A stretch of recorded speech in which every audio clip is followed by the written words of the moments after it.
ఉంటున్నారు. అందరినీ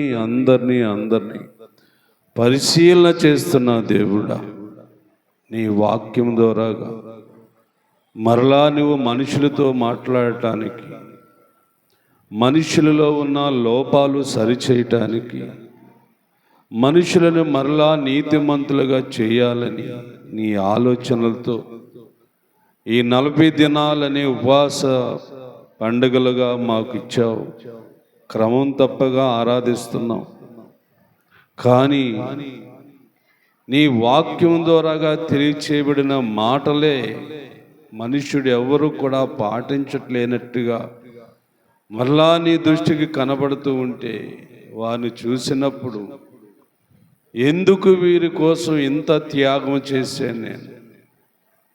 బలియాగం అయినా కానీ, రక్తము చిందించినా కానీ, మాట చెప్పినా కానీ మనుషులు ఎందుకు మారట్లేదు, హృదయాలు ఎందుకు కఠినపరుచుకున్నారని మరలా నువ్వు బాధపడి ఇంకా నేను క్షమించటం కాదు కానీ ఇక శిక్షించడమే నా ప్రయత్నము అన్నట్లుగా మాట్లాడబోతున్న దేవుడా, ఈ దినము నీ మాటతో మా లోపాలు సరిచేసుకొని ఈరోజు నీ వాక్యం ద్వారాగా మా తప్పులు ఒప్పులుండే క్షమించమని అడిగి మేము ఎలా జీవించాలో, ఎవరితో ఎలా ఉండాలో మాకు నీ వాక్యం ద్వారాగా నేర్పించమని దీనదాసుడు నాయన, విద్యలేని పామరుడు, నన్ను నీ బోరగా వాడుకుంటున్నావు.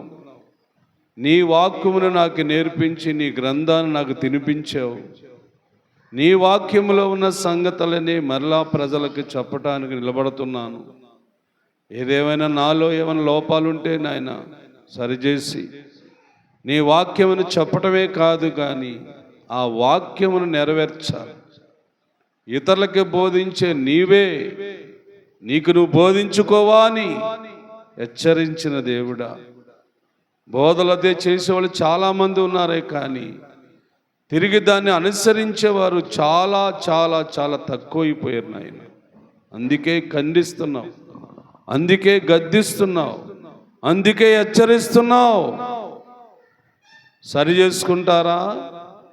క్షమిస్తాను. చక్కబెట్టుకుంటారా? దీవిస్తాను.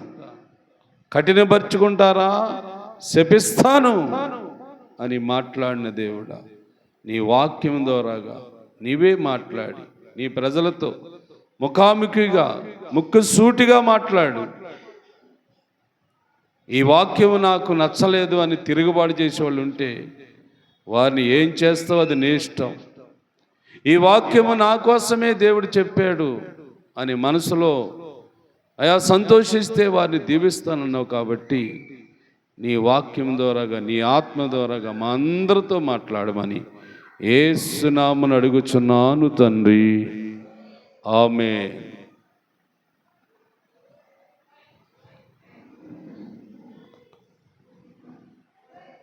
దేవునికి స్తోత్రం.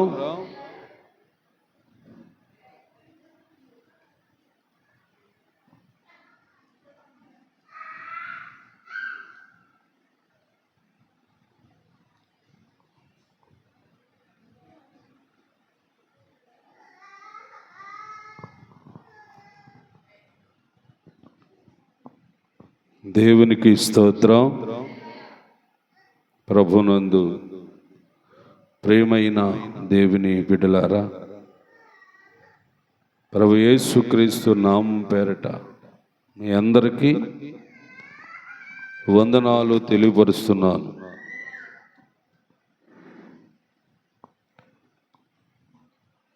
మనము గతంలో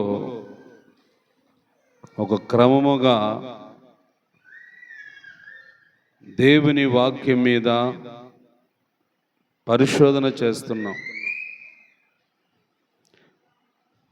మనుషుల యొక్క జీవిత చరిత్రలు, మనుషుల యొక్క జీవన విధానాలు, వీటి గురించి దేవుడు ఈ సంవత్సరం మాట్లాడుతూ ఉన్నాడు.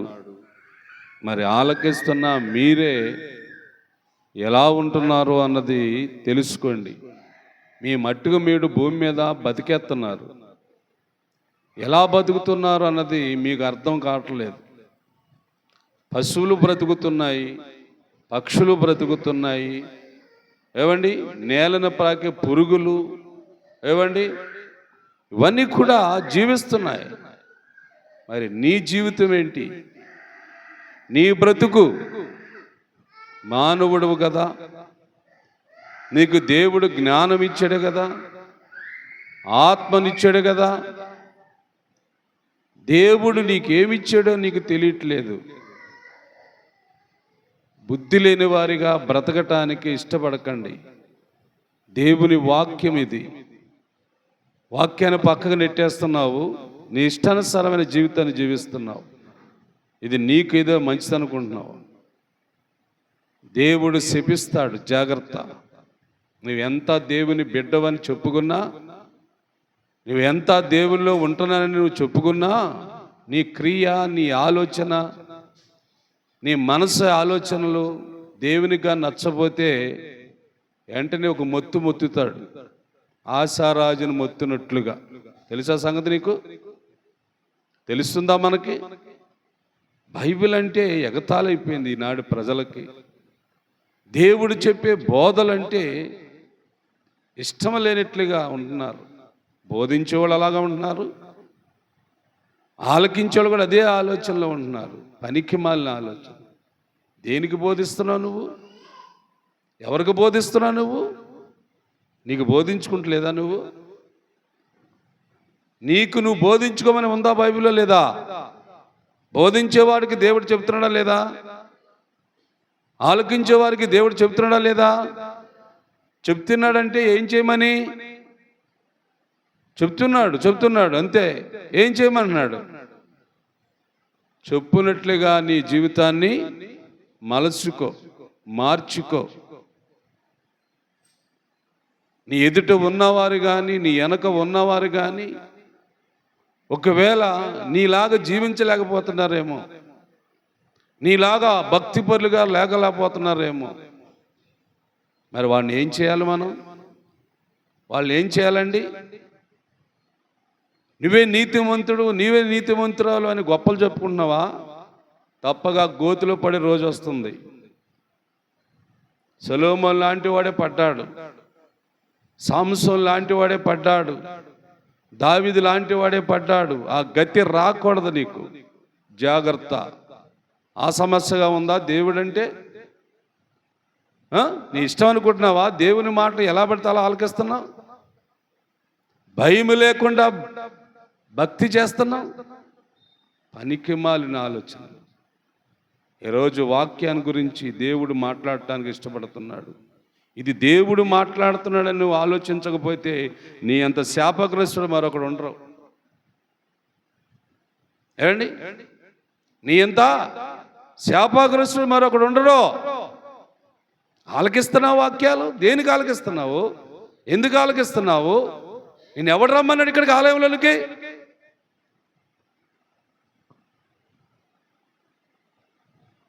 ఇది నీదా ఆలయము? నీదా? నువ్వు రూపాయి ఇచ్చావా? నేను ఎందుకు వచ్చేస్తున్నావు ఆలయంలోకి? బుద్ధి లేకపోతే సరే, జాగ్రత్తగా ఉండండి. ఎవడైనా సరే దేవునికి అందరూ సమానులే. పట్టుకున్నాడా తొక్కుపడేస్తాడు దేవుడు. నువ్వు చేసే భక్తి ఏదో పెద్దదనుకుంటున్నావు. ఏం చేస్తున్నావు నువ్వు? ఉపవాసం ఉంటున్నావా? నువ్వు కన్నీళ్ళు కార్చి ఏకాంత ప్రార్థన చేస్తున్నావా?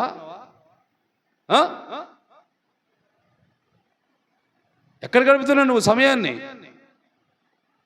తింటము, నిద్రపోవటము, దున్నపోతుల్లాగా, పశువులాగా. ఏంటిది? భయంతో భక్తి చేయవా? దేవునితో ఏకాంత గడపాలని లేదా నీకు? చెప్తున్నాడు పక్కల దేవుడు, బోధిస్తున్నాడు మనకి. ఇదిగో ఏకాంతంగా గడిపాడు యాకోబు అలాగని వాక్లో చదివారా లేదా? లేదా మీరు? ఏకాంతంగా ఎక్కడ గడిపాడు యాకోబు? ఆ ఊరికి ఈ ఊరికి మధ్యలో, అడవిలో, అడర్నిమలో ఒక్కడగా ఒంటరిగా ఏం చేశాడు? దేవుడితో మాట్లాడి ప్రార్థన చేయలేదా? చెప్పాడా నువ్వు కూడా ఏకాంతంగా ఉండమని? ఎంతమంది వచ్చారు ఆలయంలో ఏకాంత ప్రార్థనకి? ఎంతమంది విశ్వాసులు ఏకాంత ప్రార్థన చేస్తున్నారు? ఏం భక్తి అండి నీ భక్తి? దేవుడు చాలా కోపంతో ఉంటున్నాడు. ఇక క్షమించడం లేదు దేవుని దగ్గర. ఒకటే ఉంది, శిక్షించడమే జరుగుతుంది. ఇక శిక్షిస్తాడు. ఇక అయిపోయింది. మొదటి రాకడలో ప్రేమించాడు, క్షమించాడు, దీవించాడు. ఇక రెండో రాకడ ఏముంది చెప్పండి? శిక్షించడా దీవించడం ఉందా? శిక్షించడమే ఉంది. శిక్ష నీ మీద పడకముందే జాగ్రత్త. వాక్యాన్ని జాగ్రత్తగా పరిశీలన చేద్దాం కదండి. లాబాను ఇంటి దగ్గరికి వెళ్ళిన యాకోబు తిరిగి మళ్ళా ప్రయాణము చేయబోతున్నాడు. యాకోబు మళ్ళా తిరిగి ప్రయాణము చేయబోతున్నాడు అన్నది ఆదికాండము 32వ అధ్యాయము చూడండి. అక్కడి నుంచి మొదలు పెట్టండి. 32వ అధ్యాయము. యాకోబు తన త్రోవన ఎల్లుచుండగా దేవదూతలు అతనిని ఎదుర్కొనిరి. యాకోబు వారిని చూసి ఇది దేవుని సేన అని చెప్పి ఆ చోటికి మహోనిమని పేరు పెట్టెను. జాగ్రత్త. యాకోబు ఎక్కడికి వస్తున్నాడమ్మా? తిరిగి మళ్ళా తండ్రి ఇంటికి. అలా రమ్మని ఎవరు చెప్పారు ఆయనకి? దేవుడే చెప్పాడు. నిన్ను మరలా నీ తండ్రి ఇంటికి నేను నిన్ను క్షేమముగా నడిపిస్తాను. నీకు ఏమి లోటు లేకుండా అన్ని విధాలుగా సమృద్ధినిచ్చి నీకు నేను తోడుగా ఉంటాను అని దేవుడు చెప్పిన ప్రకారముగా ఏవండి లాబానింటికాడ 14 సంవత్సరాలు పని నమ్మకంగా చేశాడు. యాకోబును బట్టి లాబానును దేవుడు ఆశీర్వదించి దీవించాడు. అతడు కూడా మెచ్చుకున్నాడు. కావాలనుకుంది కూడా యాకోబుకి లాబానే ఇచ్చాడు. ఎందుకంటే ఆయన పనితనం నచ్చింది. నమ్మకమైన పనివాడు. నా మేనళ్ళు అయినప్పటికి కూడా నేను మేనళ్ళుగా చూడలేదు, కానీ ఒక దేవుని బిడ్డగా, ఒక దేవుని సేవకునిగా యాకోబుని నేను చూశాను అని లాబాను అనుకొని ఏది కావాలంటే అది యాకోబుకి ఇచ్చాడు కదమ్మా. నాగా చూడండి, వాక్యంగా చూడరా మీరు? దేనికి వస్తున్నారు మందిరాలకి? మానేసుకోండి. అంత ఇష్టం లేని వాళ్ళు ఉండిపోండి ఇంటికాడ. తప్పేముంది? నేను రాలేదని అడుగుతాను, నేను అడగను, నాకు సంబంధం లేదు. ఇక ఇష్టం పడి వచ్చిన వాళ్ళకి చెప్తాడు వాక్యం దేవుడు. ఆలకించండి. వాక్యం ఆలకించకుండా దేనికి వస్తున్నారు? లేదు సమయాన్ని గడిపేసి పోనానుక వచ్చానని ఆశ్రయించుకోండి. ఎవరికి వేసుకుంటాం ఆశ్ర? ఎవడు రాస్తాడు నీ పేర్లు? ఆయన రాస్తున్నాడు. నీ ఓటము, నీ వయ్యారము అన్నీ దేవుడు పరిశీలన చేస్తున్నాడు. పనికిమాలు వాళ్ళు సీసీ కెమెరాలు పెట్టి అంతా ఏం జరుగుతుందో కనబడిపోతుందని చెబుతున్నారే. సృష్టికర్త ఎలా చూస్తున్నాడు నిన్ను? చూడలేదా? ఇదిగో నా కన్ను ఇదంతా చూస్తుందని బైబిల్లో ఉంది కదా. మర్చిపోయి ఉంటారే మీరు? ఆ మాటలు మర్చిపోకండి. దేవుడు చూసేవాడు, దేవుడు మాట్లాడతాడు, దేవుడు శిక్షిస్తాడు, దేవుడు దీవిస్తాడు. అన్నీ ఉన్నాయి ఆయన దగ్గర, అన్ని పనులు ఉన్నాయి. దీవించేది దేవుడే, శిక్షించేది కూడా దేవుడే. జాగ్రత్తగా ఉండండి, భక్తితో ఉండండి. ఇదిగో యాకోబు గురించి కాసేపు సంభాషిద్దాం. బైబిల్ గ్రంథం మీద పరిశీలన చేద్దాం. వెళ్ళాడు యాకోబు లాబానింటికి, పని చేసుకున్నాడు. పనిని బట్టి దేవుడు ఆశీర్వదిస్తే లాబాను కూడా గుర్తించి, బాబు నువ్వు రావటం వల్ల నీ దేవుడు నన్ను కూడా ఆశీర్వదించాడు. అలాగే లాబాను కూడా అన్నాడు, నీకేం కావాలరా బాబు అంటే, నాకు మీ చిన్నమ్మాయి కావాలండి అన్నాడు. ఇస్తాను రా అని చెప్పాడు. ఏమండి మరలా పెద్ద అమ్మాయి గురించి కూడా పనిచేశాడు. మొత్తం మీద 14 సంవత్సరాలు చేసి 2 భార్యలను చేసుకున్నాడు. అప్పుడు లాభాను ఏం చేశాడంటే 2 కుమార్తెలకు 2 దాసీలను కూడా ఇచ్చాడు. ఏమండి ఇంకా చెప్పాలంటే లాభాను ఇంకేం చేశాడంటే తన గొర్రెలు మేకల మందలో నుండి ఏమండి సగం వాటా యాకోబుకి ఇచ్చేసాడు. మొత్తం మీద యాకోబుకి 2 భార్యలు కూడా 12 మంది సంతానాన్ని కూడా కన్నారు. ఒక ఆడబిడ్డను కూడా కన్నారు. ఏది ఏమైనా వీళ్ళందరినీ ఎంటబెట్టుకొని యాకోబు బయలుదేరుతున్న సమయంలో దేవుని దూతలు యాకోబుని దర్శించారు. అందుకు యాకోబు అన్నాడు, ఇది దేవుని సేన అని చెప్పి ఏమంటే ఆ చోటికి ఒక పేరు పెట్టాడు యాకోబు. మంచిది. ఇప్పుడు 3వ వచనం చదవండి. యాకోబు ఏదేము దేశమున అనగా ఉన్న తన సహోదరుడైన యోసేపు దగ్గరికి దూతలను ముందుగా పంపాడు. యోసేపు కాదు. అయితే ఎక్కువ శాతము యాసేపు గురించి ఎక్కువగా చెప్పలేరు సేవకులు. ఎందుకు చెప్పనా నేను? యాసేపు దేవునికి ఇష్టడు కానే కాదు. మీరు గ్రంథం అంతా పరిశీలించండి. యాసేపుతో దేవుడు ఎక్కడా మాట్లాడినట్లు కూడా లేదు. అందుకే దేవుని ఆత్మ కూడా యాసేపు గురించి ఎక్కువగా ప్రజలకి బోధించరా పాస్టర్ గారు అని దేవుడు కూడా చెప్పడు. ఇష్టమే లేవని పక్కకు నెట్టేస్తూ ఉంటాడు. దేవుడు తోసిపడేస్తాడు. నువ్వు క్రైస్తవ కుటుంబంలో పుట్టినా పాస్టర్ గారు కొడుకు పోయినా జాగ్రత్త, దేవునితో నువ్వు సెలగాటం ఆడకు. ఏలీ కొడుకుని ఏం చేశాడు దేవుడా? ఏమండి అర్ధాంతరంగా చంపించేశాడు శత్రువుల చేతిలో. అనుకుంటున్నావా నువ్వు నేను పాస్టర్ గారు కొడుకునే, నాకు ఎక్కువగా సంఘంలో ఇది ఉంది అని చాలామంది అనుకునేది అదే గొప్పలో. మన ఒక దరిద్రుడు అదే పనులు చేశారు. పాస్టర్ గారు కొడుకులు దుర్మార్గ పనులు చేస్తున్నారు సమాజంలో, దుష్కార్యాలు చేస్తున్నారు సమాజంలో. జాగ్రత్తగా ఉండండి. నీ ఆటలు సాగనివ్వడు దేవుడు. జాగ్రత్తగా వాక్యం తెలుసుకో. అయితే తన సహోదరుడైన యోసేపు వద్దకు దూతలను ముందుగా పంపాడు. నా ప్రభువైన యోసేపుతో ఇంతవరకు నేను లాబాను యొద్దే నివసించాను. నాకు పశువులు, గాడిదలు, మందలు, దాసదాసీలను కలరు.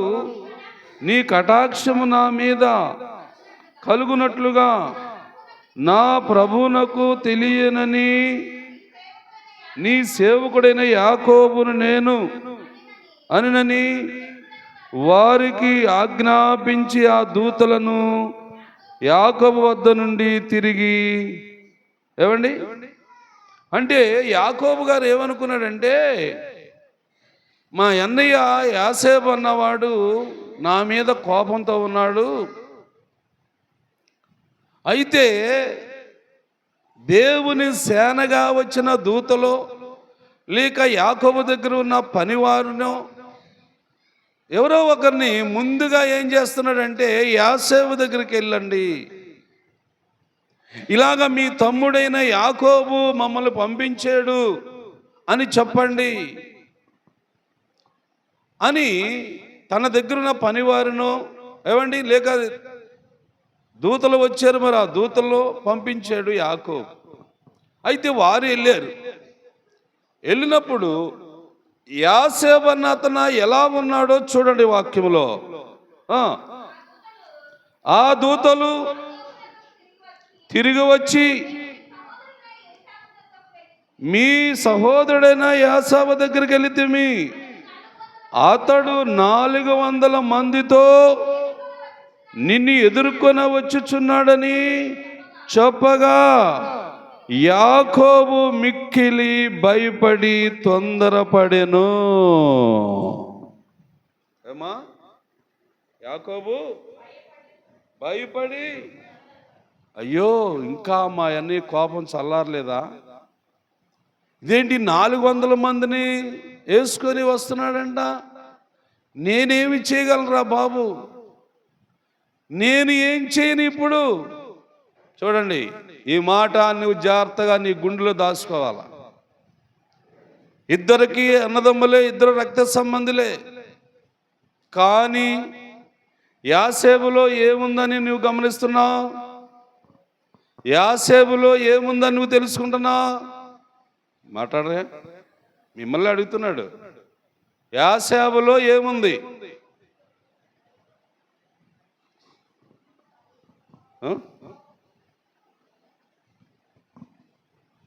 ఇలా తయారయ్యారేటి జనం. యాసేబులో ఏముందంటే కోపం ఉంది, పగ ఉంది, యాకోబు కనపడితే చంపేస్తాననే ఆలోచన ఉంది. కానీ యాకోబులో ఏముంది? భయం ఉంది. భయం ఉన్నవాడికి ఏముంటది? భక్తి తప్పగా ఉంటుంది. దేవునికి స్తోత్రం చెప్ప. ఇప్పుడు ఏం చేయాలి? నేను దూతలను పంపించిన, పనివారిని పంపించిన, మా అన్న అయితే కోపంతో వస్తున్నాడు నన్ను చంపేయటానికి. నేనేం చేయాలి దేవుడా? నన్ను ఏం చేయమంటావు దేవుడా? 9వ వచనం, అప్పుడు యాకోబు, నా తండ్రి అయిన అబ్రహాము దేవా, నా తండ్రి అయిన ఇసాకు దేవా, నీ దేశమునకు నీ బంధువుల యొద్దకు తిరిగి వెళ్ళమని నీకు మేలు చేస్తాను నాతో చెప్పిన యెహోవా. ఏమిటి కీడు? ఏంటి? నా అన్న యాసేబు పగతో ఉన్నాడు, కోపంతో ఉన్నాడు, నన్ను చంపడానికి వస్తున్నాడు ఏంటి ప్రభా? మరి నీ మాట ఏమైంది? నీ వాగ్దానం ఏమైంది? బంధువుల దగ్గరికి వెళ్ళమంటున్నావు, కుటుంబ సభ్యుల దగ్గరికి వెళ్ళమంటున్నావు, నీకు మేలు చేస్తానని చెప్పావు కదా యా ప్రభువా. ఏమండి, ఎవరు దేవుణ్ణి గుర్తు చేసుకున్నాడు? వాళ్ళ తాతగారు అబ్రహాం గారు దేవుణ్ణి, వారి తండ్రి గారు ఇసాకు దేవుణ్ణి, ఏమండి యాకోబు గారు జ్ఞాపన చేసుకుంటున్నాడు. నీకుందా అలవాటు? నీకుందా? మీ పెద్దలు పూజించిన దేవుణ్ణి జ్ఞాపన చేసుకునే అలవాటు నీకుందా? మీ తాతలు, మీ తండ్రులు పూజించి ఆరాధించిన దేవుణ్ణి జ్ఞాపనం చేసుకునే అలవాటు మనసు నీకుందా? లేదు. కాబట్టి నీ బతుకు అలా తెల్లారుతుంది, నీ బ్రతుకు అలా తెల్లారుతుంది. జ్ఞాపనం చేసుకోండి. నువ్వు ఎవరిని జ్ఞాపనం చేసుకోవాలి? మీ తండ్రి గారు, మీ తాతగారు పూజించిన దేవుడు ఒక్కడున్నాడు. ఎవరైనా? యెహోవా దేవుడు. ఇదిగో వాక్యం చూడండి. యాకోబు గారు ఏమంటున్నాడు? నా తండ్రి అయిన అబ్రహాము దేవుడా, నా తండ్రి అయిన ఇసాకు దేవుడా, నాకు మేలు చేస్తానని చెప్పావు కదయా. ఏంటి మరి పరిస్థితి? నాకు పగవాడేంటి ఎక్కడ ఉన్నాడు? నన్ను చంపేస్తానన్నట్లుగా వస్తున్నాడు. నేను ఏం చేయమంటావు ప్రభువా? నన్ను ఏమి చేయమంటావు తండ్రి? అలాగని దేవునికి బడి ఏడుస్తున్నాడండి యాకోబు. ఏమా, ఎవరు బడి ఏడుస్తున్నాడు? దేవునికి బడి ఏడుస్తున్నాడు. నాకే ఉందో సైన్యము, నాకే ఉన్నారు పనివారు, చూస్తాను రమ్మను, నేనేం చేశాను? ఆ సొమ్మెను ఎత్తిపోయినా నేను అని నీవైతే అంటావు. నీ బతుకులో మార్పు లేదు కాబట్టి అలాగ అంటావు నువ్వు. నేను ఆడు సొమ్మెత్తిపోయినా, డొనం ఎత్తిపోయినా, వాడు ఆస్తి ఎత్తిపోయినా, ఎందుకు నా మీద పగబెట్టాడు వాడు? చూద్దాం రమ్మను, వాడు సంగతి తెలుస్తానంటాడు నువ్వైతే. కానీ యాకోబు అలాగన్నాడా? అనలేదు. ఈయన ఆలోచన ఏంటండి? యాకోబు యొక్క ఆలోచన ఏంటమ్మా? దేవుని మీద ఆధారపడి జీవించే వ్యక్తి. మరి యాసేబు ఉన్నాడే, ఆడికి ఆలోచన ఉందా? దేవుడు ఆడికి ఎప్పుడైనా ప్రత్యక్షమైనట్టు ఉందా వాక్యంలోని? లేదు. ఆడికి తండ్రి గుర్తుకు రాడు, తాత గుర్తుకు రాడు, వాళ్ళ దేవుడు కూడా గుర్తుకు రాడు యాసేబుకి. ఆడి గుణం, ఆడి బుద్ధి చూడండి. ఇతరుల మీద పగ పెంచుకోవటము, ఇతరులు శత్రులుగా చూడటము, ఇది నీ అలవాటా? ఇదంటే క్రైస్తవుల అలవాటు. ఇలా ఉండొచ్చా ఉండకూడదమ్మా? కోపంగా మాట్లాడుతున్నారు కదా దేవుడు. ఈరోజు మీ సంగతి తేల్చాలని దేవుడు కోపం వచ్చింది ఆయనకి. ఆయన ఉగ్రుడు, ఆయన జాగ్రత్త, సామాన్యుడి కాదు ఆయన. తన సేవకుల్లో ఉండి మాట్లాడుతున్నాడంటే నువ్వు అర్థం చేసుకో. ఎందుకు ఈరోజు ఇలా మాట్లాడుతున్నాడు దేవుడు? తన వాక్యాన్ని మాట్లాడుతూ ఉన్నప్పుడు ప్రేమతో చెప్పాలి కదా అని నువ్వు అనుకుంటావా? నీ తప్పు దేవుని కనబడింది, సరి చేసుకోమని అందుకే దేవుడు గద్దింపిస్తున్నాడు, నీకు ఇస్తున్నాడు. ఆలకించే నువ్వే, ఆలకించే మనుషుడా, వాక్యాన్ని అర్థం చేసుకో. దేవుని వైపు తిరిగట ఏం చేయాలి? ఇప్పుడు నువ్వు ఏం చేయాలో యాకోబు చెప్తాడు, వినండి. ఏమా యాకోబు చెబుతాడు, వినండి. దేవునితో మాట్లాడాడు. దేవునితో మాట్లాడిన తర్వాత ఏం చేస్తున్నాడో ఒక్కసారి చూద్దామా? 12వ వచనం రండి. ఇప్పుడు 12వ వచనం నుంచి, నేను నీకు తోడై నిశ్చయముగా మేలు చేసేదనని అండి విస్తారమవటం వలన లెక్కింపలేని సముద్రపు ఇసుక రేణి వలె నీ సంతానమును విస్తరింపజేసి, అవును అనిను అతడు అక్కడే ఆ రాత్రి మళ్ళా గడుపుతున్నాడండి. చూడండి, ఈయనకి ఉన్న అలవాటు చూడండి. రాత్రి అయిపోయిందే, చీకటి అయిపోయిందే, త్వరగా ఊర్లోకి పోవాలి అనుకుంటలేదు ఈయన. మళ్ళా దేవునితో మాట్లాడటానికి రాత్రి అక్కడే ఉండిపోయాడు. ఏంటి ప్రభా, మేలు చేస్తానన్నావు, నీ సంతానం ఇసరైన వల్ల చేస్తానన్నావు, ఏంటి మన శత్రువు ఏంటి నన్ను చంపాలని చూస్తున్నాడంట. నేనైతే మిత్రుగా చూస్తున్నాను, నేనైతే సహోదరుడిగా చూస్తున్నాను, నేనైతే మా అన్నగా చూస్తున్నాను, ఏంటి ఆయన పగబెట్టి ఉన్నాడేంటి ప్రభా అనుకున్నాడు యాకోబు. ఆ రాత్రి అక్కడే ఉండిపోయి, చూడండి ఇప్పుడు చూడండి అసలైన మాటకు వచ్చాము. ఇప్పుడు సంపాదించినవన్నీ తన అన్నైన యేసేపు కొరకు ఒక కానుకను, అనగా 200 మేకలను, 30 మేకపోతులను, 200 గొర్రెలను, పొట్టేళ్లను, పాడి ఒంటెలను,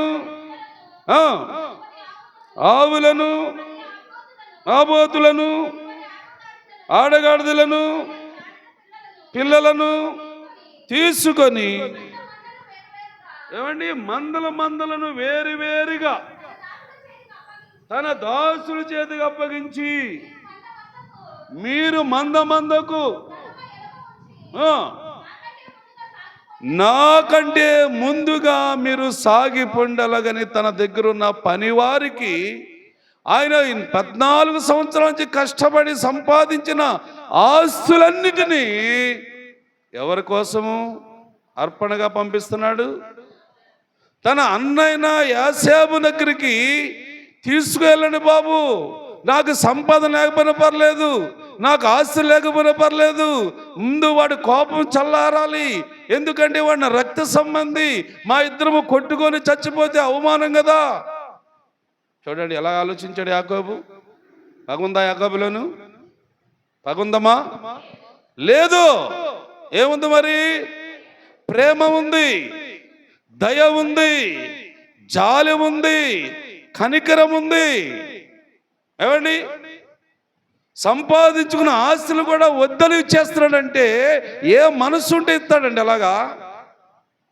ఏమండి, మరి యోసేపు సంపాదించుకోలేదా? వాడికి లేవా ఆస్తులు? వాడికి ఉన్నాయి కదా. మరి యాకోబు కష్టపడి లాభానింటి దగ్గర 14 సంవత్సరాలు కొలుగొలిసి, ఏమంటే దైవ ఆశీర్వాదాలు సంపాదించుకొని దేవుడు ఇచ్చిన ఆస్తులు కూడా లెక్క చేయకుండా ఈరోజు అర్పిస్తున్నాడంటే ఎంత మంచి మనసు అండి యాకోబుది. మంచి మనసు కదా యాకోబుది. చూడండి, పగతో ఉన్నవాడిని ఎలాగ చల్లార్చాలనుకుంటున్నాడు, ద్వేషముతో ఉన్నవాడిని ఎలాగ సమాధానపరచుకోవాలని చూస్తున్నాడు. ఏమి ఇస్తే ఈ వ్యక్తి చల్లారుతుంది కోపము, నన్ను చంపకుండా బ్రతకనిస్తాడు అన్న ఆలోచన చేసుకున్నాడు యాకోబు. దేవుడిని అడిగితే దేవుడు చెప్పాడు, బాబు యాకోబు, నీకు మరలా ఇస్తానురా ఆస్తులు. ఇప్పుడు సంపాదించిన ఆస్తులన్నీ పంపించేయి, నీకు మరలా ఇస్తాను, రెట్టింపిస్తాను, అంతకంటే ఎక్కువ ఇస్తాను నీకు అని దేవుడు యాకోబుకు ఒక ఆలోచన ఇస్తే, ఆ ఆలోచన ప్రకారముగా ఏం చేశాడు యాకోబు? ఆయన సంపాదించిన ఆస్తి అంతా ఏమండి తన అన్నైన యోసేపునకు కానుకగా పంపిస్తున్నాడు. 19 వచనం చూడండి. అట్లా అతడు పంపుచున్న కానుకలను అతని సమాధానపరిచిన తర్వాత నేను అతని ముఖమును, ఇది అసలైన మాట, ఏం కోరుకున్నాడు యాకోబు? సమాధానం. ఉందా నీ దగ్గర? నువ్వు క్రైస్తవురాలువేనా? నువ్వు క్రైస్తవులవేనా? మనం ఏమా సమాధానం ఉంటే సంతోషం ఉంటుందా? ఏమంటే పగ ఉంటే సంతోషం ఉంటుందా? మరి పడుతున్నారా సమాధానం? పగ, ద్వేషం ఏంటండి నీ బ్రతుకు? ఇలాగుండమన్నాడా దేవుడు? ఇదా దేవుని యొక్క ప్రత్యేకత? ఎంత పగతో రగిలిపోతున్నాడు యోసేపు, ఏమండి? కానీ ఆ పగకు మించినంత సమాధానం కోరుకున్నాడు యాకోబు. సమాధానం పడతారా మీరు? ఉన్నారా మీలో ఎవరైనా పగవాళ్ళు? మీకు ఉన్నారా లేదా? మీ ఇళ్లలో పగవాళ్ళు లేరా మీకు? మీ పక్కన పగవాళ్ళు లేరా మీకు? ఉంటే మాత్రం తప్పనిసరిగా వాళ్ళతో సమాధాన పడాలి. యేసు ప్రభు వారు ఒకసారి కానుకలు సమర్పిస్తున్నప్పుడు ఒక అతనితో ఏం చెప్పాడు? ఆడు చర్చికి వచ్చాడు, కానుకలు వేయటన్నాడు. కానుకలు వేస్తుండగా ఆడు గుర్తొచ్చాడంట. ఎవడో ఆయన తిట్టొచ్చాడంట చర్చికి, ఆయన కొట్టొచ్చాడంట చర్చికి. ఆడు గుర్తొచ్చాడు. ఆడు గుర్తొస్తూ ఉంటే అప్పుడు దేవుని వాక్యం ఏం చెప్పింది వాడికి? నీవు కానుకు ఇందులో ఇచ్చం కాదు కానీ అక్కడ పెట్టేయి, ముందు వెళ్ళి వాడితో సమాధానం పడి రా, అప్పుడు నీ కానుకు సమర్పించు, అది నేను అంగీకరిస్తాను అన్నాడు దేవుడు. సమాధానం పడకుండా చర్చికి ఎలా వస్తున్నావు బుద్ధి లేని వాళ్ళారా? సమాధానం లేకుండా ఎలా పాటలు పాడుతున్నాం మనం? సమాధానం పడకుండా ఎలాగ ప్రార్థన చేస్తావు నువ్వు? చేయమన్నాడా దేవుడు? సమాధానం లేకపోతే చర్చి కూడా రాకూడదు, సమాధానం ఉంటేనే రావాలి. దేవుడి సమాధానం కదండి అది. ఎవరి సమాధానం? దేవుని సమాధానం. యోహాను సువార్తలో చదువుకుంటే ఒకసారి 16వ అధ్యాయం లాస్ట్ వచనాలు చూడండి ఒకసారి. ఆ మాట చదివిస్తాను నీకు. 16వ అధ్యాయము పైన వచనాలు చూడండి కొంచెం. లాస్ట్ అదిగో ఏంటంట? నా యందు మీకు, అంటే సమాధానమును ఎవరిచ్చింది? సమాధానం ఎవరిచ్చారమ్మా? దేవుడిచ్చాడు సమాధానం. మరి దేవుడిచ్చిన సమాధానం కలిగి ఎవరున్నారు ఇప్పుడు? యాకోబు ఉన్నాడా? యోసేపు ఉన్నాడా? మరి అప్పుడు ఎవరు దీవించాలి దేవుడు? జాగ్రత్త. శపించబడతావా దీవించబడతా నీ ఇష్టం, ఇక నువ్వే తేల్చుకో. ఏమండి, మనుషులతో మనం ఎలా ఉండాలంట? సమాధానంగా ఉండాలి, సమాధాన పడాలి. సమాధానం లేకుండా ఎంతకాలం జీవిస్తావో? నువ్వు ఏం సాధిస్తావు సమాధానం లేకుండా? ఎవరినైనా ఒకరిని కలుపుకోగలుగుతావా? ఏమండి, ఎవరినైనా ఒకరిని గౌరవించగలుగుతావా? సమాధానం ఉంటే కదండి ఎవరైనా పలకరిస్తామో. సమాధానం పడితేనే కదా ఎవరైనా రండి బాబు అని గౌరవిస్తాము. లేదు సమాధానం పడిన వ్యక్తికి ఎవరైనా వస్తారు ఇంటికి. సమాధానం లేని వాడి దగ్గర ఎవరు వస్తారు ఇంటికి? ఏమండి, అవునా కదా? సమాధానము కలిగి ఉన్నాం అనుకోండి, ఎవరైనా మీ ఇంటికి వస్తారు. మరి నువ్వే సమాధానం పడకపోతే ఎవరైనా వస్తారా ఇంటికి? జాగ్రత్త. ఈరోజు వాక్యాన్ని బట్టి నీ జీవితంలో, నీ బ్రతుకులో ఏమి కలిగి ఉండాలో నేర్చుకో. నాటకాలు చేస్తున్నావా ఆలయంలో? సాగిపోతుందా? నీకు వస్తుంది, ఒకరోజు వస్తుంది, తప్పగా వస్తుంది. నువ్వు ఏం చేస్తావు అదే నీకు చేస్తాడు దేవుడు. ఉపాధ్యాయ గ్రంథంలో ఉంది కదా. ఉపాధ్యాయ గ్రంథంలో ఏమనుంది? నువ్వు చేసినదే ఏం చేస్తున్నావు? యాకోబు ఎలాగున్నాడు, యాకోబు ఎలాగున్నాడు? ఏమండి, యాకోబేమో పగతో ఉన్నాడు, యాకోబేమో సమాధానం కోరుకున్నాడమ్మా. సమాధానం కోరుకో, ఎవరితో గొడవలు పెట్టుకోకు, ఎవరితో పక్కా ఉండకో. ఏం సాధిస్తావు? పక్కా ఉండి ఏం సంపాదిస్తావు నువ్వు? దేవుడు ఇస్తాడా నీకు? నీకు ఇస్తాడు దేవుడు?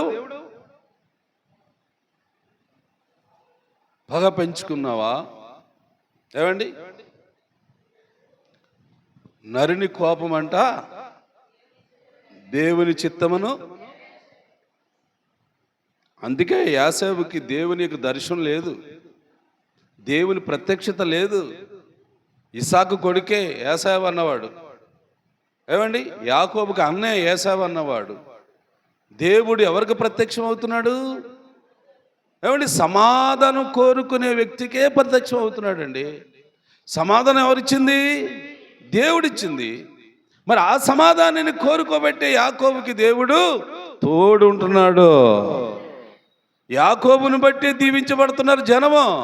జాగ్రత్త, యాకోబును బట్టి ఆశించబడుతున్నారు జనము.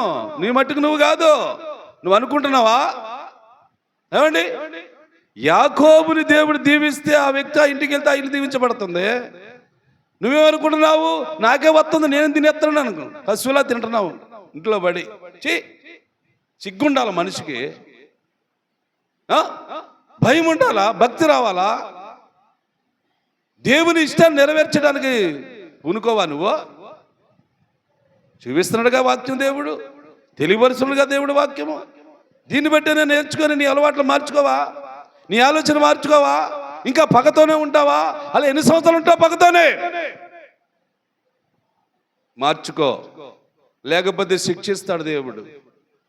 నీకు ఆహారం పెట్టే దేవుడు, నేను పోషించే దేవుడు, నేను నడిపించే దేవుడు, నేను కాపాడే దేవుడు. ఆయన సమాధానకర్త. సమాధానం అంటున్నాడు, నేను సమాధానం కోరుకునేవాడును. ఇదిగో యాకోబులో సమాధానం ఉంది.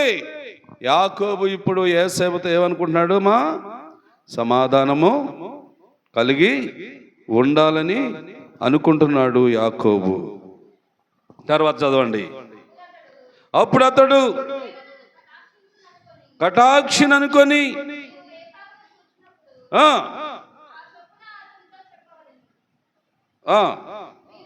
మీరు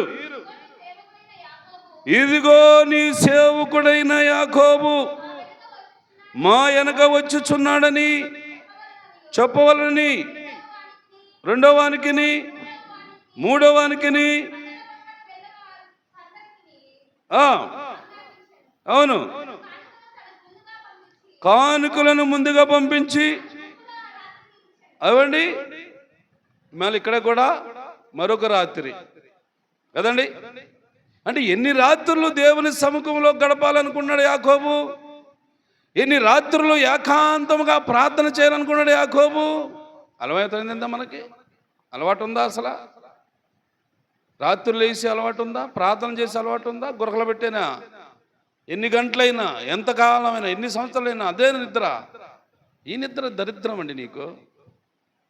ఈ మొత్తు నిద్ర మరీ దరిద్రం మనిషికి. వదిలేయి.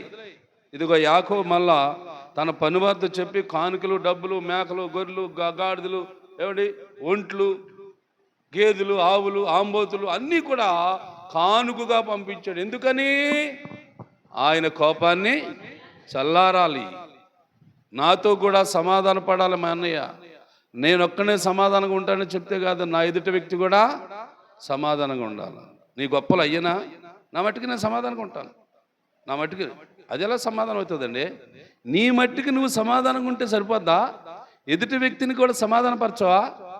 ఎదుటి వ్యక్తిని సమాధానపరిస్తేనే నీలో సమాధానం ఉన్నట్లు. అమ్మా, నా మట్టుకు నేను సమాధానంగా ఉన్నాను, నా మట్టుకు నేను సమాధానంగా ఉన్నాను, నీ మట్టుకు నీవు సమాధానంగా ఉన్నావు.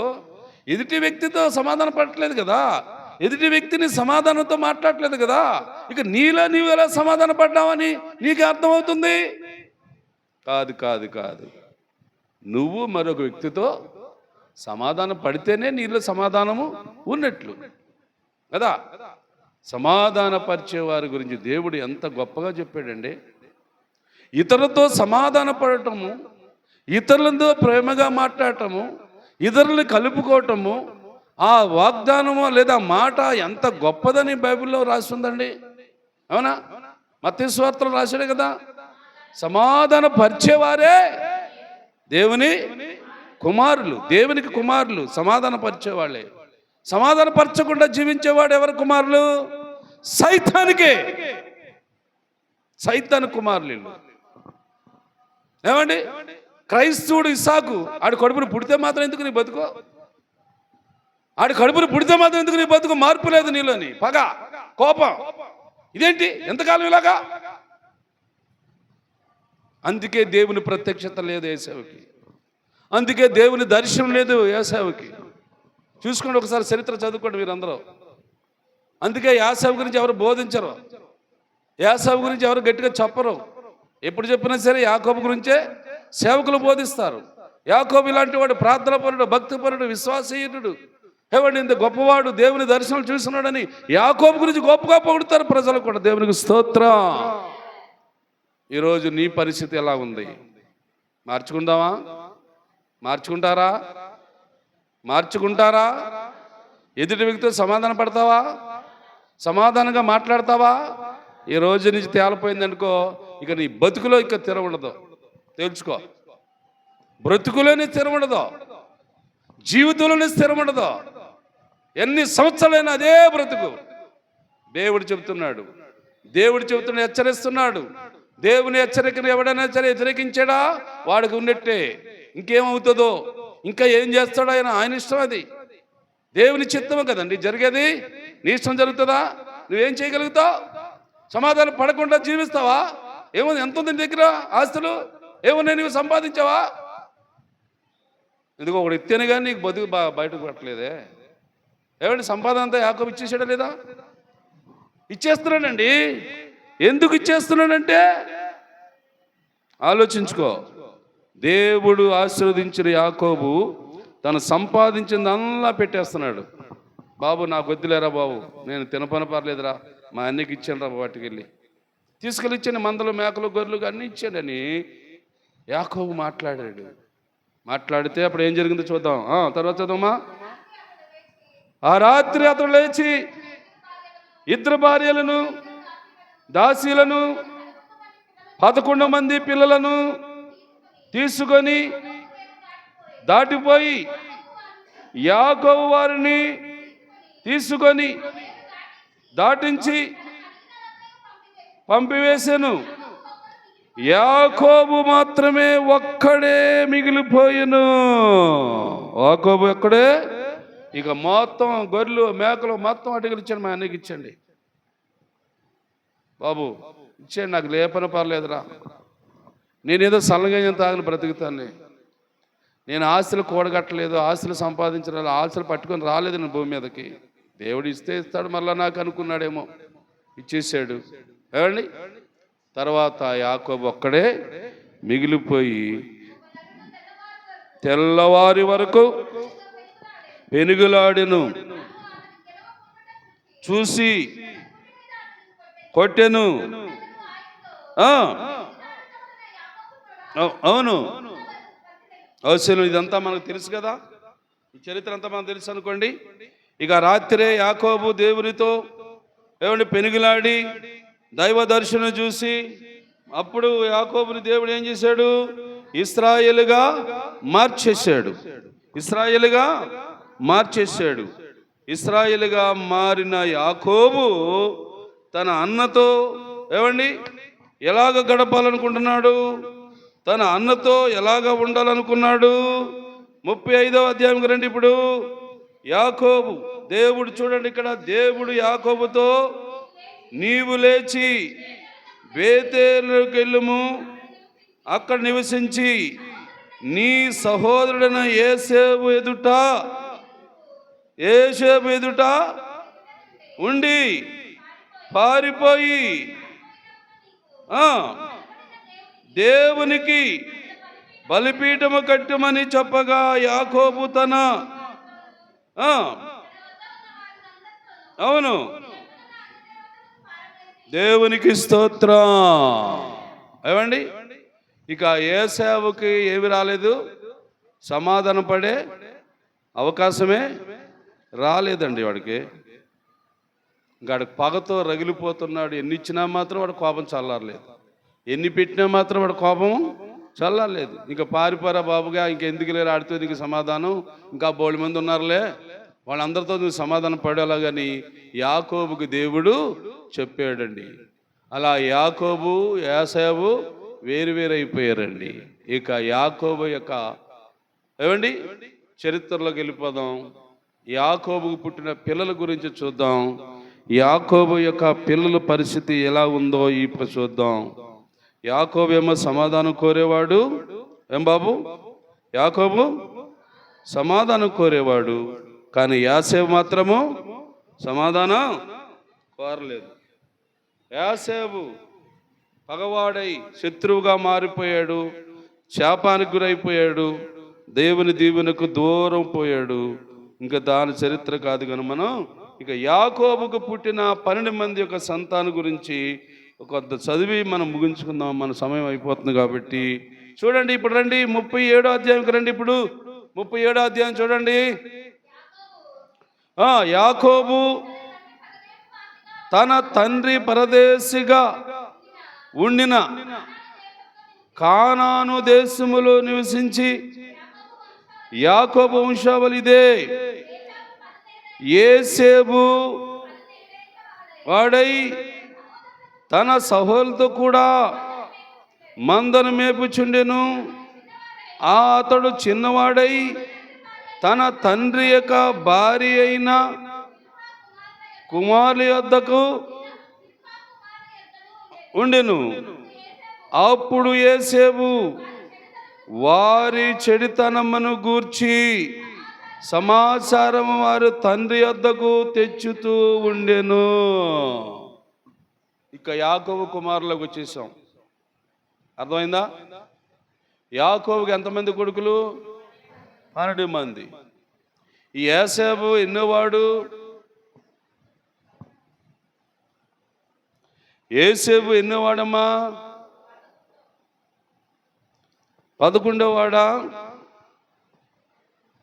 మరి ఆయనకి అన్న ఉన్నాడా, తమ్ముడు ఉన్నాడా? తమ్ముడు ఉన్నాడా, అన్న ఉన్నాడా? ఏమండి? ఏది ఏమైనా కానీ అందరూ కలిసి మందలు మేపుతున్నారు. మేకలు, గొర్రెలు, గేదెలు, గాడిదలు మేపుతున్నారు. మేపుతున్నప్పుడు ఈ యేసేబు అన్న అతను ఏం చూశాడు అక్కడ?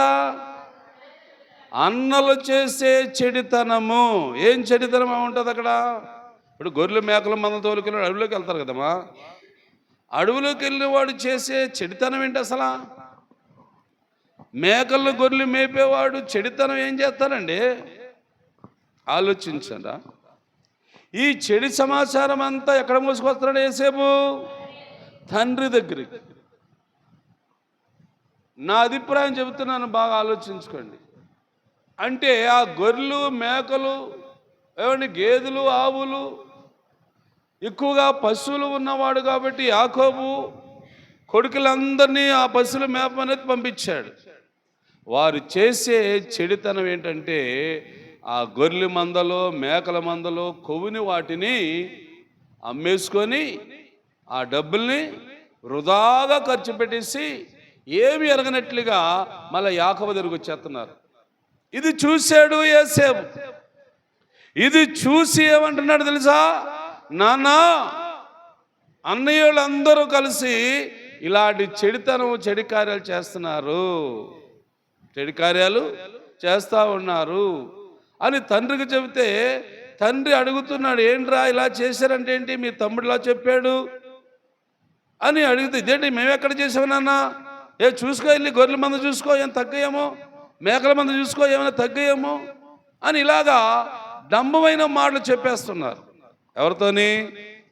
యాకోబుతో, తండ్రితో.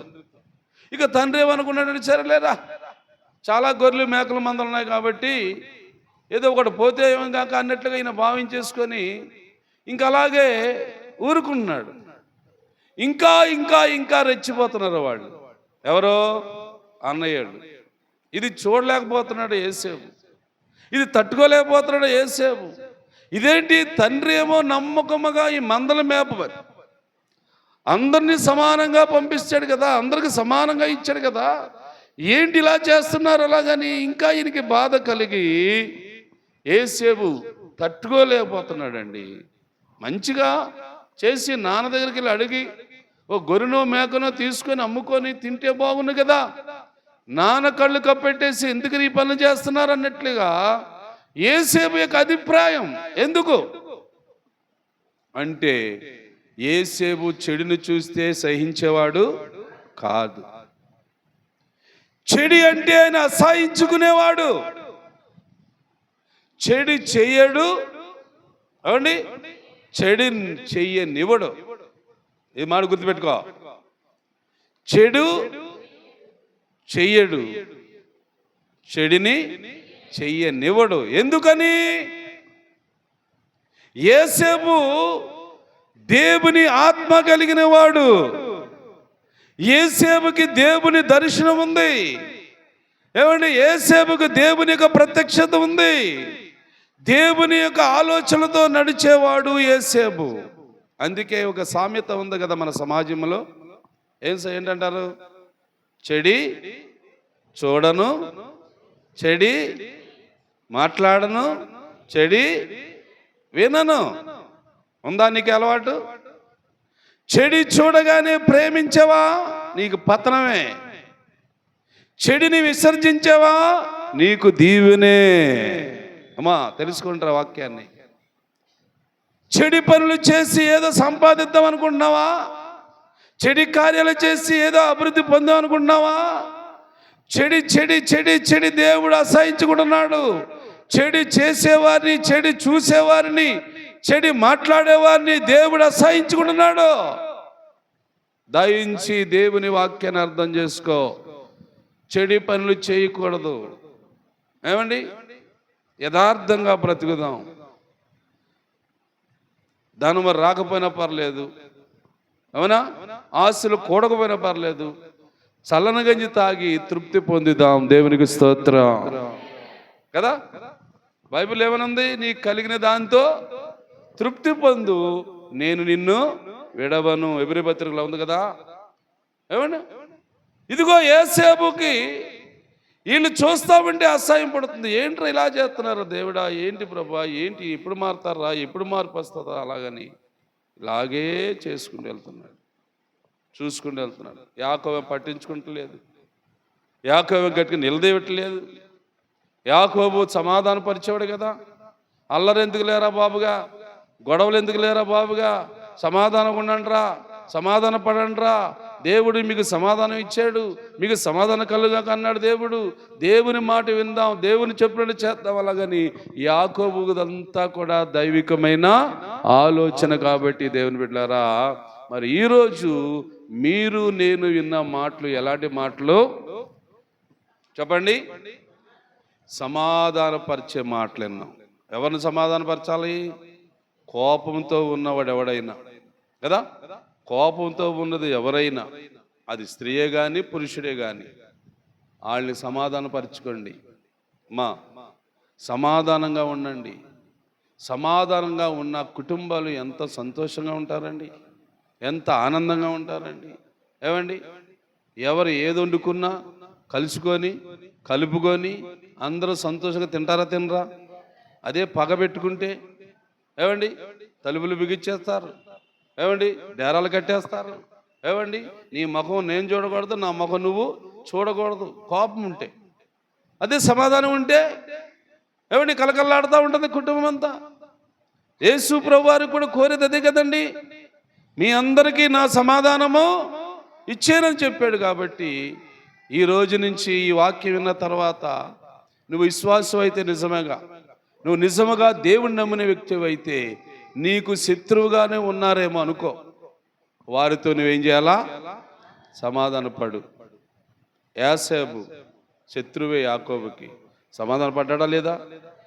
ఏమండి, రూపాయి పోయినా పర్లేదు, ఆస్తులు పోయినా పర్లేదు, ఆడికే ఇచ్చేయండి అన్నట్లుగా ముందు మా అన్నయ్య సమాధాన పడాలి, నాతోని సమాధానంగా మళ్ళీ మా ఇద్దరం ఉండాలన్నట్లుగా దేవుడిచ్చిన సమాధానం యాకోబులో ఉంది. ఆ యాకోబులో ఉన్న సమాధానమే యోసేపులో కూడా ఉంది. ఆ సమాధానంతోనే మాట్లాడుతున్నాడు యోసేపు. అన్నలారా, ఎందుకు ఈ చెడిలా చేస్తారు, ఎందుకు ఇలాగ నష్టపరుస్తారు? నాన్న ఆస్తులు కదా, నాన్న సంపాదించి, నువ్వు సంపాదించలేదు, నేను సంపాదించలేదు, తండ్రి సంపాదించాడు. లాభాన్ని ఇంటి దగ్గర నుంచి తెచ్చాడు రా బాబు, మా తాతగారి ఇంటి దగ్గర నుంచి తెచ్చాడు రా మా నాన్న.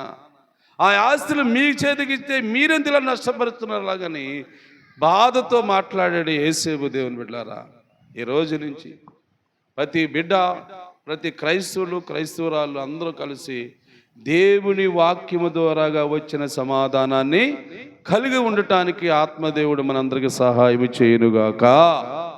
ప్రార్థన చేసుకుందాం. బతుకు బాగుంటే రేపు మళ్ళీ ఇంకా ఇందాం వాక్యం. ప్రార్థన చేసుకుందాం. ప్రార్థన.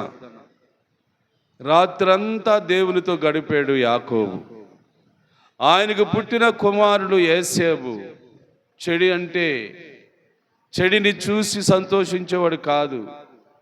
చెడి సమాచారము తండ్రికి చెప్పాలి.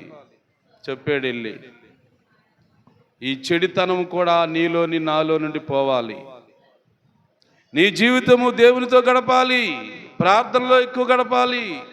ప్రభు చెప్పిన వాక్యాన్ని అర్థం చేసుకో. కోపగించుకోకు, వ్యతిరేకించకు, శిక్షించబడతావు.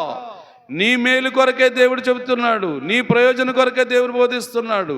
నువ్వు ఆశీర్వదించబడు, ముందు నువ్వు ఆశీర్వదించబడితే ఇతరులకు ఆశీర్వదకరంగా ఉంటావు. యాకోబు ఆశీర్వదించబడ్డాడు, లాభానికి ఆశీర్వదకరంగా మారాడు. యాకోబు ఆశీర్వదించబడ్డాడు, యోసేపుకి కూడా ఆశీర్వదకరంగా మారాడు. యాకోబు ఆశీర్వదించబడ్డాడు, తన కుమారుడైన యోసేపుకి ఆశీర్వదకరంగా మారాడు. నువ్వు కూడా ఆశీర్వదించబడాలి. ప్రార్థన చేసుకుందాం అందరం కలిసి. దేవుడి యొక్క సన్నిధానంలో ఉన్నాం మనం. ఎవరు కూడా నిరాకరించవద్దమ్మా. దయించి వాక్యాన్ని అర్థం చేసుకోండి. దేవుడు కోపంతో ఉన్నాడు, దేవుడు గద్దిస్తున్నాడు, దేవుడే ఉగ్రుడై ఉన్నాడు.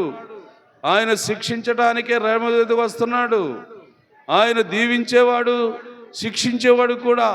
మరి నువ్వేం చేయబడతావు, నువ్వు ఎలా ఉంటావు, అది నీ ఇష్టం, నీ నిర్ణయం, అది నీ మనస్సు, నీ అంతరాత్మ నీకు చెప్పాలి. సమాధానపడ్డావా? సమాధానపరచబడ్డావా? సమాధానంగా ఉన్నావా? యోసేపు కోపంతో ఉన్నాడు. దీవెన లేదు, ఆశీర్వాదం లేదు, దైవ దర్శనం లేదు, దేవుడు అసలు మాట్లాడలేదు. యాకోబు సమాధానం కోరుకుంటున్నాడు. యాకోబు సమాధాన పడాలనుకుంటున్నాడు. సమాధాన పడదాం. సహోదరి, నీవు సమాధానపడు. సహోదరుడా, నువ్వు సమాధానపడు. నీ ఇంటిలో, నీ కుటుంబంలో, నీ జీవితంలో, నీ బ్రతుకులో సమాధానం కావాలి, సమాధానం ఉండాలి అని దేవుడు కోరి ఈరోజు వాక్యం చెప్పాడు నీకు. ఇంకా ఉన్న దినాలన్నీ కూడా నేర్చుకుందాం. దేవుని వాక్యం నేర్చుకుందాం, తెలుసుకుందాం. జీవిత చరిత్ర ఇది. దేవుడి యొక్క వాక్యాన్ని బట్టి మనిషిని జీవిత చరిత్ర చూపిస్తున్నాడు. ఎలా బ్రతుకుదాం అందరం కలిసి దేవుని మాట విందాం. ప్రార్థన చేసుకో. నీ శత్రువుని ప్రేమించవా? ఒకళ్ళు తెలుసో తెలియక పొరపాటు చేసి ఉండవచ్చు, తెలుసో తెలిసిగా పొరపాటుగా మాట్లాడ ఉండవచ్చు. క్షమించలేవా? క్షమించే మనసు లేదా? అయితే దేవుడు నీలో లేడా? దేవుడు నీ దగ్గర రాలేదా?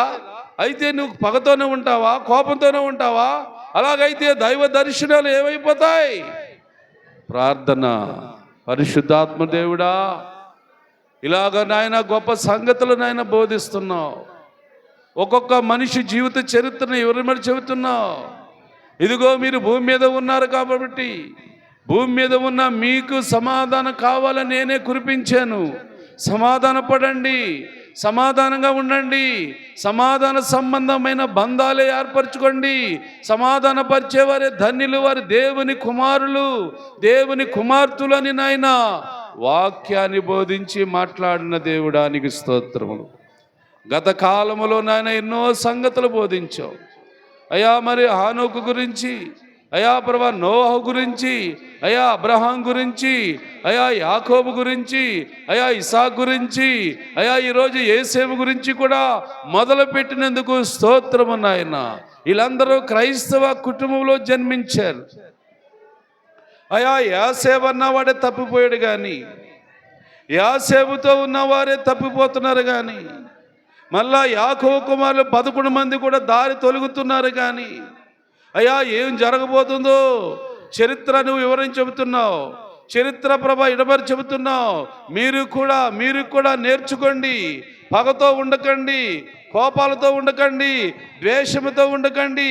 వీలైతే క్షమించు, వీలైతే సమాధానపడు. సమాధానపరిచేవారే ధన్యులవుతున్నారు, సమాధానపరిచేవారే దేవుని పిల్లవుతున్నారని నాయనా మీరు బోధిస్తున్నందుకు స్తోత్రం, స్తోత్రం, స్తోత్రము దేవా. అల్పుడును అయోగ్యుడును విద్యలేని పామరును నాయన, బలమైన నీ వాక్యాన్ని ప్రభా నా నోట పలికిస్తున్నావు, బలమైన నీ లేఖనాలు నా నోట పలికిస్తున్నావు.